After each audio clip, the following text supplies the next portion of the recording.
Hey y'all, Mower Outlaw here. Well, it's that time. I was supposed to do it a while ago. Been super busy with moving in the new house and blah blah blah. But it's time to install this. This thing is just dying to get run. So it's time we install the Wheel Horse's new motor.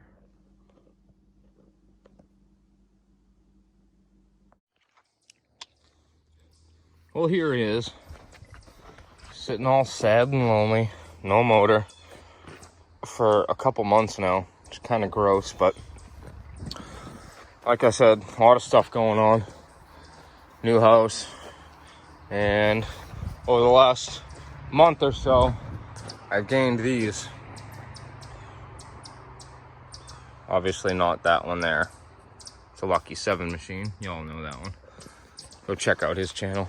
But anyway, we're gonna throw that motor in that horse.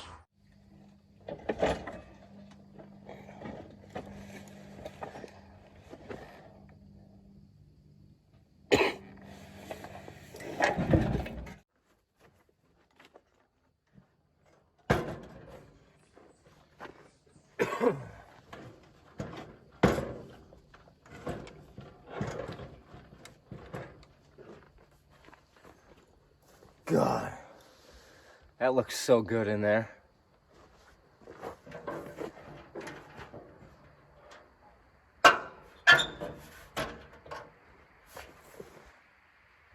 Man, that looks good.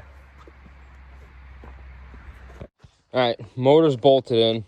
I gotta take off up to the store to go get the brake line to run the throttle cable through, so I don't have any more chafing issues. And I gotta get gas, I gotta get oil. But last year I bought something for this and never ended up putting it on.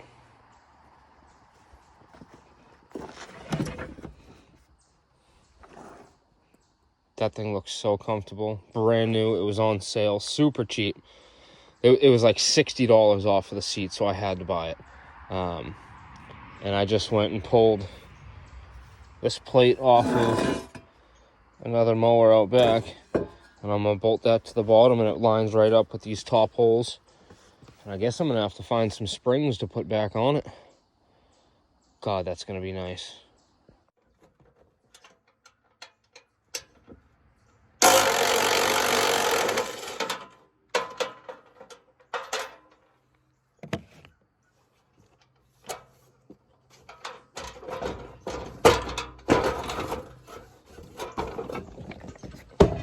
Decided to check the rear end fluid. I don't think water is good.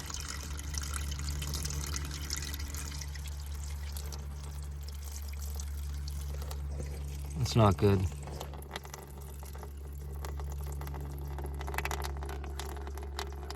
No, chunky oil. That's gross.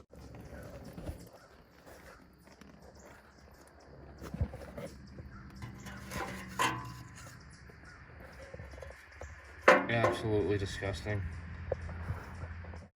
Alright, well, the mounting was a little different with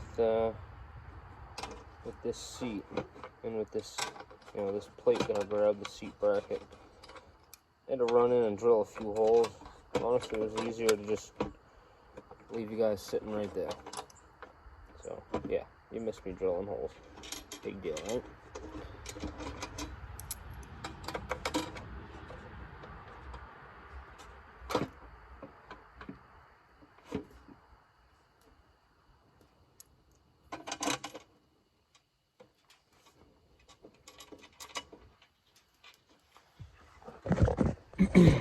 Bolted here and here.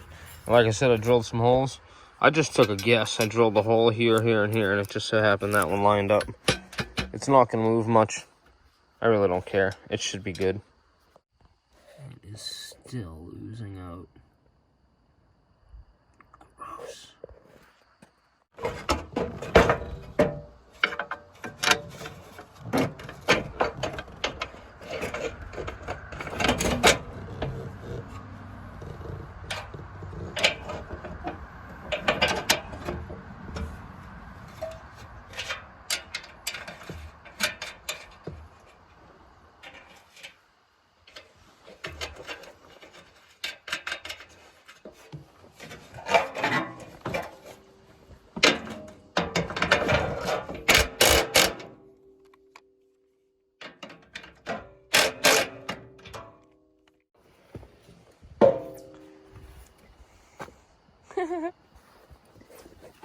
Definitely gonna put springs back under it.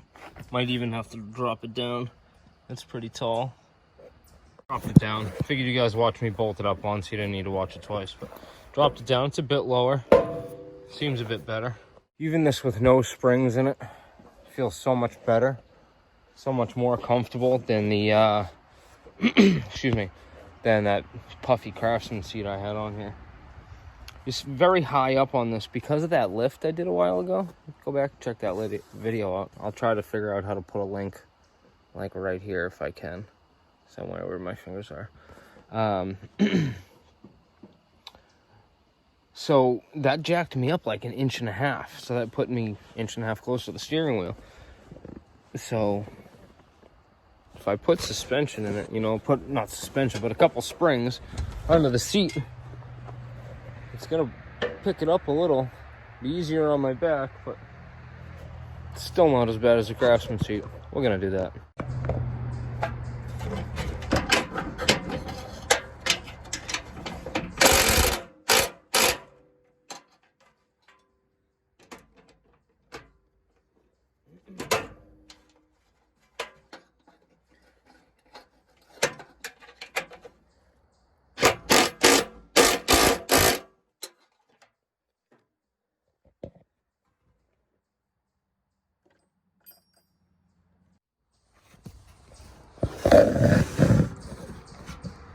Doesn't look like there's gonna be much bounce there.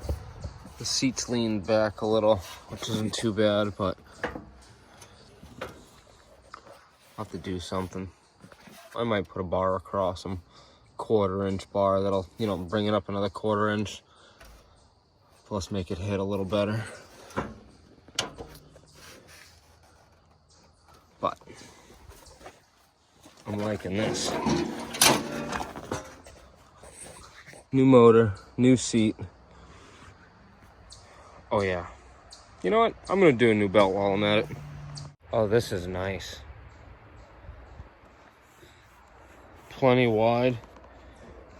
Oh, nice mid back. This is good. A little bit of spring, which is more than I'm used to, but I mean, I'm gonna bottom out, but that's more than I'm used to. It was worth the money. Time to take the belt off.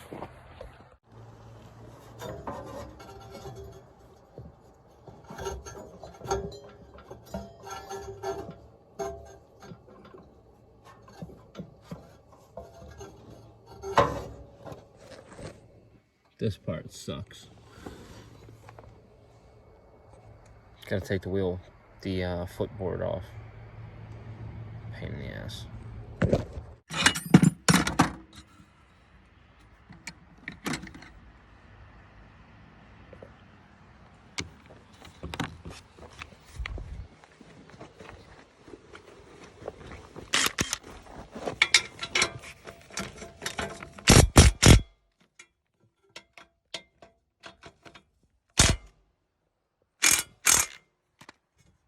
Easy.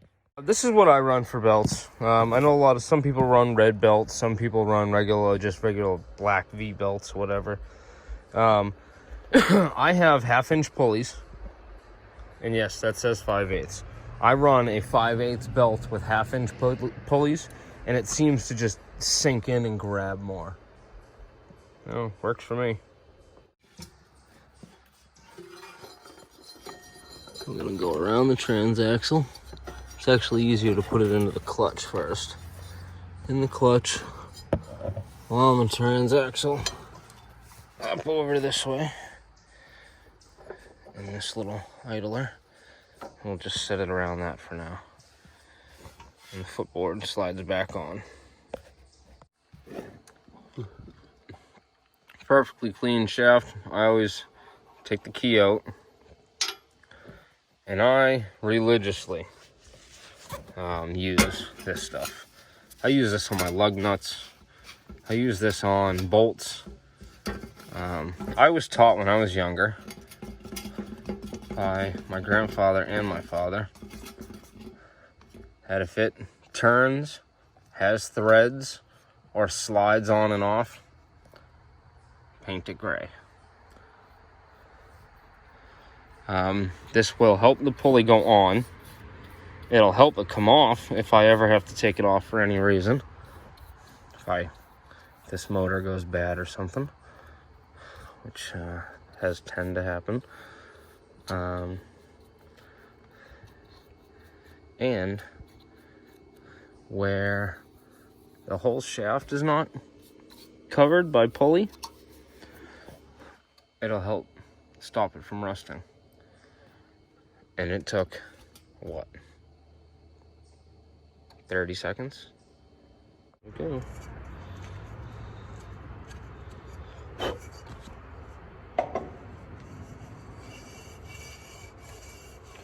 Now I always put my pulleys on, my wheels, everything. I spin them a few times so that never sees is coated everywhere. Anti-seize, never seize, whatever you call it. Then my pulley until it lines up. Move this belt out of my way. And I put it in. Slide it in now. And go get an Allen wrench and tighten her up.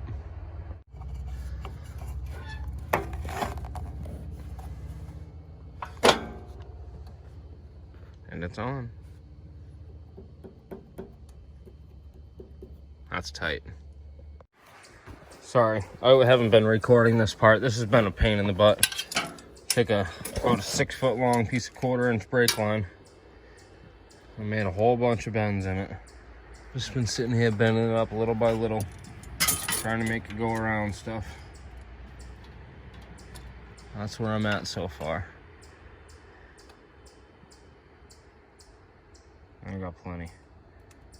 I'm gonna make it up and go to that pedal for this ride, but I have an idea in mind for what I'm gonna do for my new foot throttle. It's pretty cool, I think. But this is where I'm at so far. So, to hook this throttle up, I'm gonna take this off.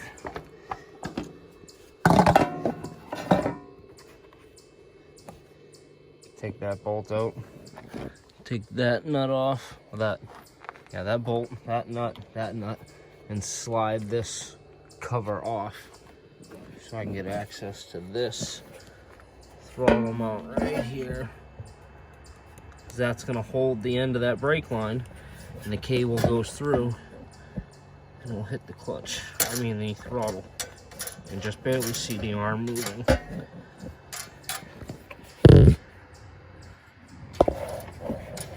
I've also got to loosen this nut.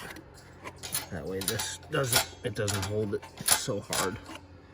And I got to put a throttle return spring on, so. All right, so this is where I'm at. Brake line goes down, around across, comes up and goes to there. Like I said, I'm changing this soon. So this is just to get it to work.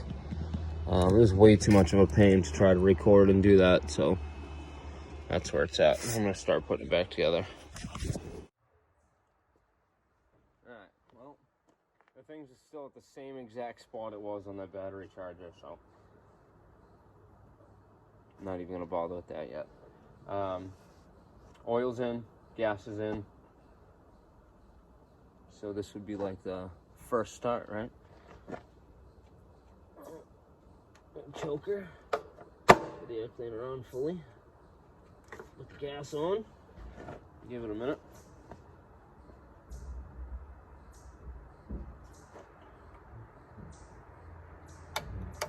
Motor is on. The pulley is off the other side, by the way.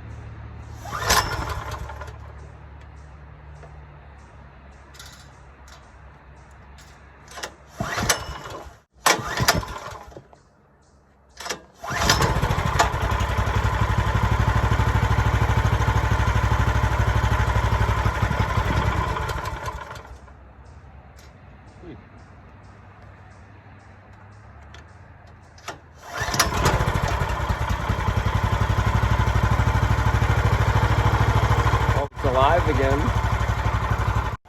There we go, it's running.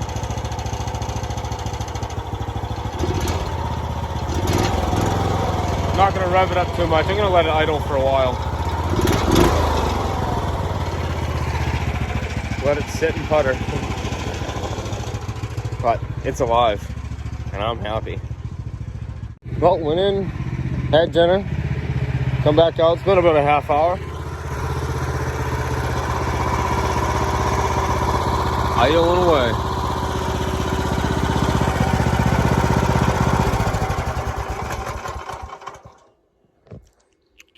I'm pretty happy. You can smell the paint on the muffler burning off. That brand new engine smell. Well, there it is. Motor's in. Belt is on. Well, not currently on, but new belt basically on. New seat is on. Threw some springs on there, as you guys just seen. And we're gonna do a little break-in. Not a major break-in, just a little one. I got the warranty. What the hell, you know? And if you're subscribed, make sure you hit the bell. Like, there's a little bell. Make sure you hit that. That way you get all the notifications, all the live videos, all the uploads, blah, blah, blah. There's also a join button underneath this video. You can join a Mower Outlaw membership. There's 3 different tiers, whether it's Castle, Banner, or Wheel Horse. There's different perks for each tier. And there's different, you know, there's a different price for each one monthly, but any support is well appreciated, and it'll help me keep paying for stuff like that. The damn motors are expensive. Warranties are expensive. But we'll see you in the next one.